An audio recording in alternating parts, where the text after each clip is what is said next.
At Travis's home in Snowflake, Arizona, we interviewed him and one of the witnesses to the UFO, Mike Rogers. There were 7 of us on the way home from work. We were riding down a dirt road in a pickup, and we saw an object hovering off to the side of the road. It was a glowing disc-shaped object.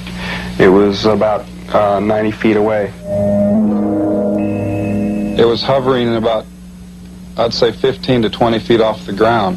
I got out of the truck and went closer.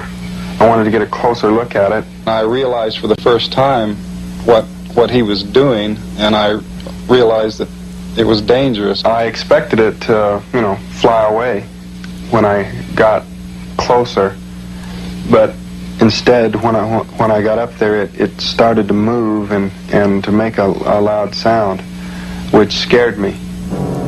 I yelled at him, and I told him, get the hell away from there. I raised up and turned to go, and then all of a sudden, the object apparently blasted him with some sort of a ray or bolt of light or something. I felt a numbing shock and lost consciousness, and that was the last I knew until I woke up aboard the craft. When I saw this bright, blinding light, I turned back just in time to see Travis flying back through the air. He hit the ground about 10 feet or so from where he had been standing.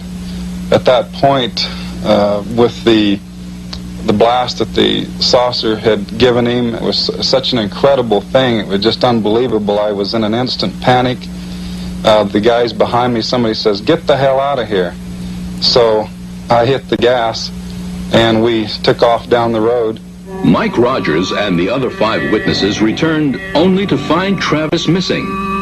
After they told their astounding story to the police, they came under suspicion of murder.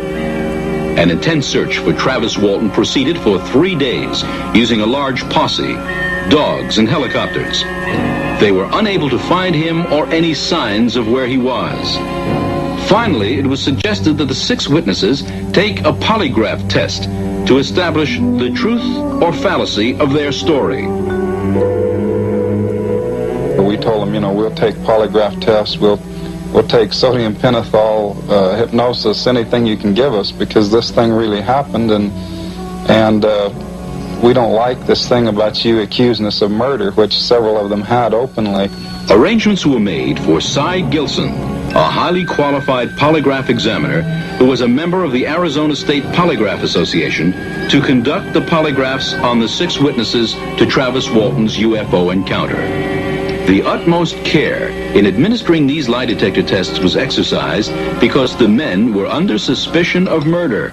Once the tests got underway, he started changing his mind very quickly. After he had tested about 3 of the 6, he seemed to be acting differently. By the time he had tested all of us, he seemed to be a believer. I talked to him after the tests, and he indicated to me that apparently he was wrong. Unofficially, he said that he believed that we had told the truth because 5 of us passed the test. He wrote in his report that we had told the truth, that apparently there had been a UFO.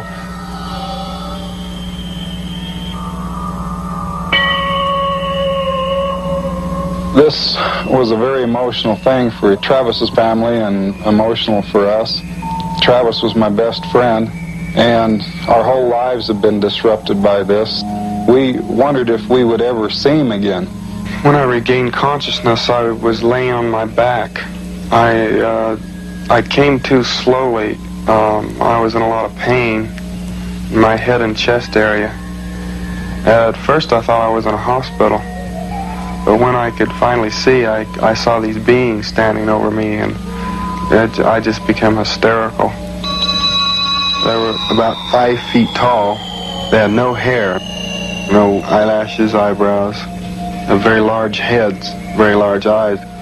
The rest of their features, nose, mouth, and ears were small, and they were very white looking. I knocked them away from me, and jumped off of the table there, and they started to come toward me. I grabbed an object off of the bench there and threatened them.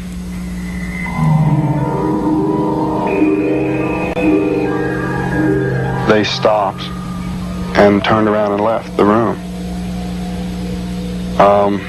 I was afraid they'd come back, so I left there looking for a way out. I went into another room where there was a chair. There was some kind of a projection or some kind of a viewing thing in this room where you could see a map of the stars. A man came in while I was trying to find a way out there, and this was a human-looking person.